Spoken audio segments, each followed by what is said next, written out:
Assalamualaikum warahmatullahi wabarakatuh. Innal hamdalillah nahmaduhu wa nasta'inuhu wa nastaghfiruh wa na'udzu billahi min shururi anfusina wa min sayyiati a'malina may yahdihillahu fala mudhillalah wa may yudhlil fala hadiyalah. Asyhadu an la ilaha illallah wa asyhadu anna Muhammadan abduhu wa rasuluh alladzi la nabiyya ba'da.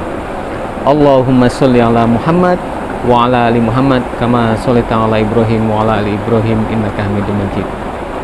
Sahabat Assalam TV yang dirahmati Allah Subhanahu wa taala. Keluarga merupakan sistem terkecil dari masyarakat. Sehingga keluarga merupakan cermin dari kehidupan sosial masyarakat. Di dalam kehidupan keluarga terbangun sendi-sendi organisasi. Ada kepemimpinan, ada yang dipimpin dan ada yang memimpin. Kepala keluarga dipimpin oleh seorang ayah, menjadi seorang pemimpin keluarga, menjadi nahkoda kemana keluarga akan dibangun. Jika keluarga merupakan cermin dari kehidupan masyarakat, maka Allah Subhanahu wa taala berfirman, Innallaha la yughayyiru ma biqaumin hatta yughayyiru ma bi anfusihim. Terbentuknya satu kaum, terbentuknya satu komunitas, terbentuknya satu masyarakat merupakan gambaran dari terbentuknya kepribadian seorang pribadi. Karena di dalam keluarga, ketika keluarga menjadi struktur terkecil dari masyarakat, maka keluarga merupakan struktur terkecil atau kelompok dari individu-individu yang tadi disebutkan ada ayah, ibu, anak, dan sebagainya. Namun sahabat sekalian, apabila keluarga menjadi cermin kehidupan masyarakat, maka keluarga seperti apakah yang menjadi cermin kehidupan masyarakat yang madani atau yang diridhoi Allah Subhanahu wa taala, atau sebaliknya keluarga menjadi cermin dari sebuah peradaban yang dulu mungkin Allah pernah berikan gambaran-gambaran kisah kaum Lut, kisah kaum Nuh, bagaimana masyarakat yang dihancurkan, diazab oleh Allah Subhanahu wa taala karena melakukan pelanggaran-pelanggaran. Bagaimanakah keluarga-keluarga yang dibangun dari nilai-nilai Islamiyah sehingga memunculkan peradaban Islamiyah, atau disebut dengan Qaryah, peradaban Islam, atau lebih dikenal dengan sebutan masyarakat madani, yaitu masyarakat yang tercermin, tercipta, terbentuk atas nilai-nilai Qur'ani, nilai-nilai Rabbaniyah, sehingga di sana terbangun bagaimana ikatan ukhuwah Islamiyah, di mana terbentuk tidak adanya lagi dalam satu masyarakat yaitu pelanggaran-pelanggaran syariat, maksiat yang merajalela. Lantas keluarga yang seperti apakah yang menjadi cermin masyarakat madani? Karena hari ini mungkin kita lebih banyak menemukan bagaimana keluarga-keluarga di sekitar kita, lingkungan kita, yang dalam struktur keluarga, kehidupan keluarganya seperti seolah-olah tidak memiliki arah dan tujuan. Seorang pemimpin keluarga, bapak misalkan, yang harusnya menjadi nahkoda dalam membangun keluarga yang menjadi harapan adalah keluarga sakinah, sehingga terbentuk menjadi Qaryah, peradaban Islam. Tapi disayangkan, bagaimana orang tua tersebut, bapak atau sebagai orang tua, tidak mengetahui kemana arah tujuan nahkoda atau bahtera keluarga ini akan dibawa. Seorang kepala keluarga yang selayaknya, atau seorang nahkoda yang selayaknya memiliki kompas atau peta perjalanan agar sampai kepada tujuan yang dituju atau dicita-citakan di dalam keluarga. Tetapi seorang nahkoda ini ketika dia sebagai kepala keluarga tapi tidak tahu arah tujuan, tidak memiliki kompas, sehingga keluarga ini hidup nafsi-nafsi, hidup masing-masing. Bapak memiliki tujuan hidup sendiri, ibu memiliki tujuan hidup sendiri, tidak searah, atau memiliki hidup yang searah tapi salah tujuan. Ketika Allah mengatakan ya ayyuhalladzina amanu qu anfusakum wa ahlikum naro. Ketika Allah berkata ya ayyuhalladzina amanu, hai orang-orang yang beriman, lindungilah dirimu dan keluargamu dari api neraka. Tapi bagaimana itu bisa terjadi kalau tidak dibangun, tidak dibentuk karakter, nilai-nilai keluarga, atau ayah sendiri tidak tahu bahwa dirinya harus melindungi keluarganya.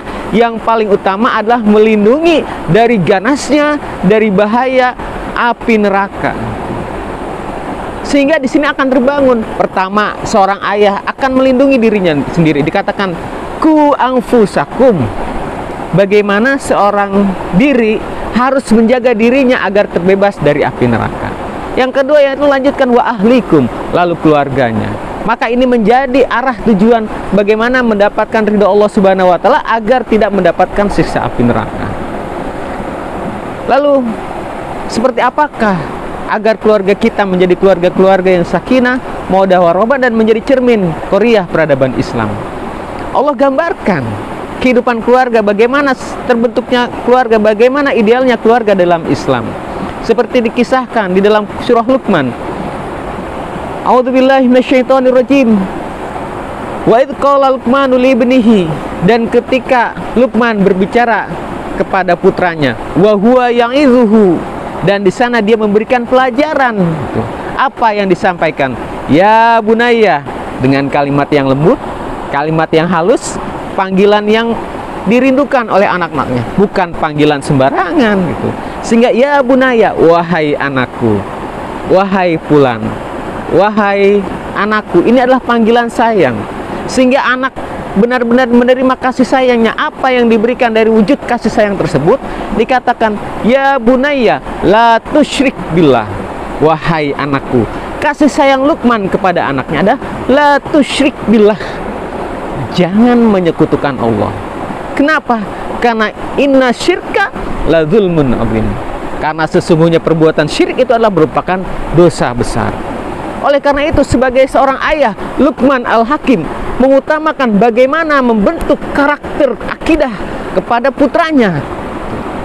Jadi bukan hanya sekedar untuk memberikan sandang, pangan, papan, punya keahlian khusus, life skill, tapi akidahnya tidak terbentuk. Buat apa punya harta banyak, hidup sukses di dunia, tapi di akhirat mendapatkan siksa dari Allah Subhanahu wa taala? Ini adalah termasuk orang-orang yang rugi. Dari pagi subuh kerja, pulang sudah terbenam matahari, lelah bekerja, tapi tidak bisa nikmati di akhirat. Oleh karena itu Luqman menanamkan ya bunayya la tusyrik billah, inna syirka la zulmun azim. Ini menjadi tujuan di dalam keluarga, sehingga keluarga yang dibangun berdasarkan nilai-nilai akidah, maka Allah katakan di dalam Al-Quran, fi buyutin adzinallah an turfa'a.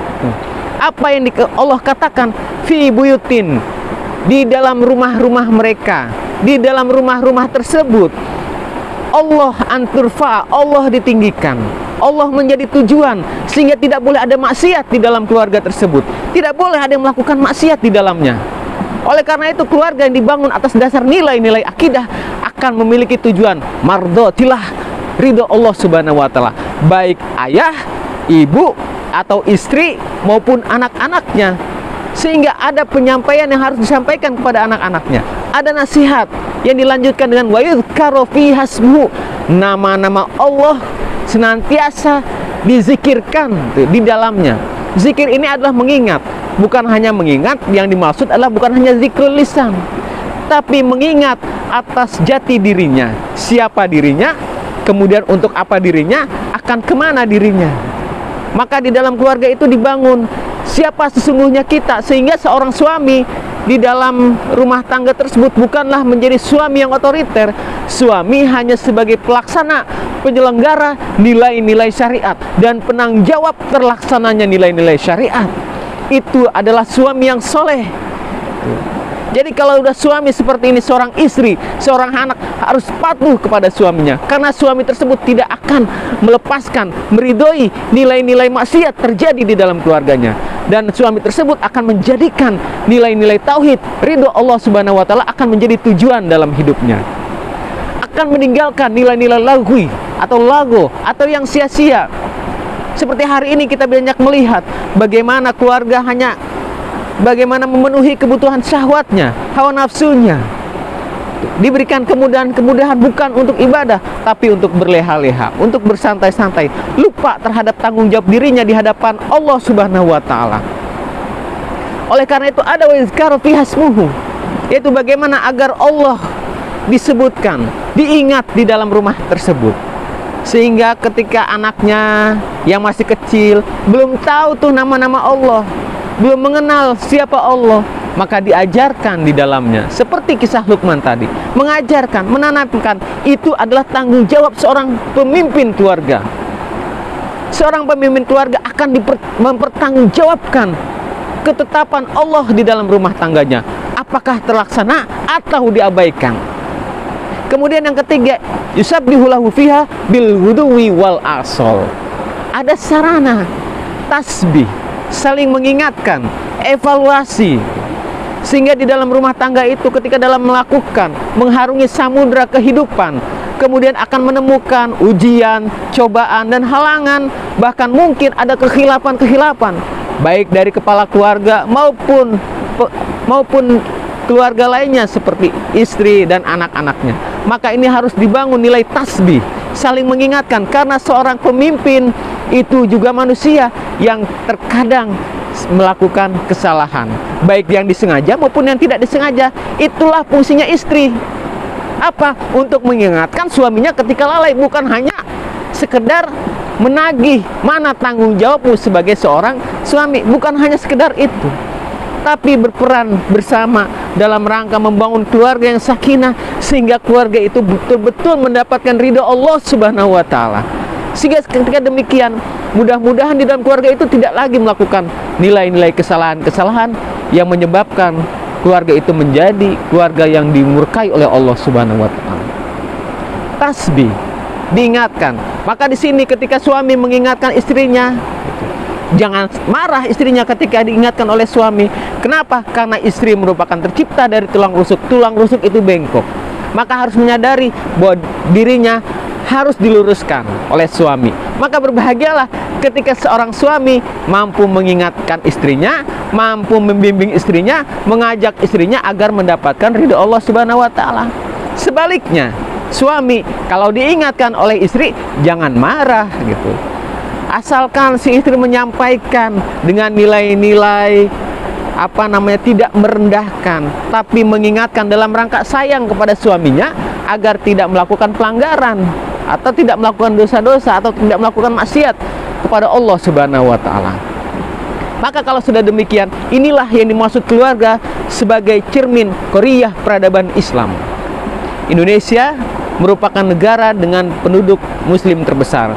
Seharusnya Indonesia itu memiliki komunitas, kelompok, masyarakat yang dibangun dengan istilah Qoriyah peradaban Islam.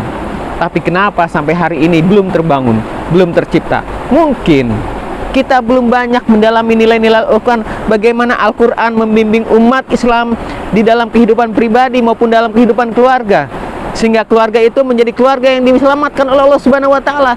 Jangan menjadi keluarga yang disesatkan oleh Allah Subhanahu wa Ta'ala, atau menjadi keluarga yang tersesat, keluarga yang tidak mendapatkan ridho Allah Subhanahu wa Ta'ala. Naudzubillah summa naudzubillah. Mudah-mudahan dengan kita semakin dekat dengan Al-Quran, semakin mengikuti nilai-nilai pedoman di dalam Al-Quran. Oleh karena itu, mudah-mudahan dari mulai pribadi, anak-anak kita menjadi anak-anak yang soleh, karena tadi ditanamkan nilai-nilai akidah oleh orang tuanya. Istri-istri kita menjadi istri-istri yang soleha.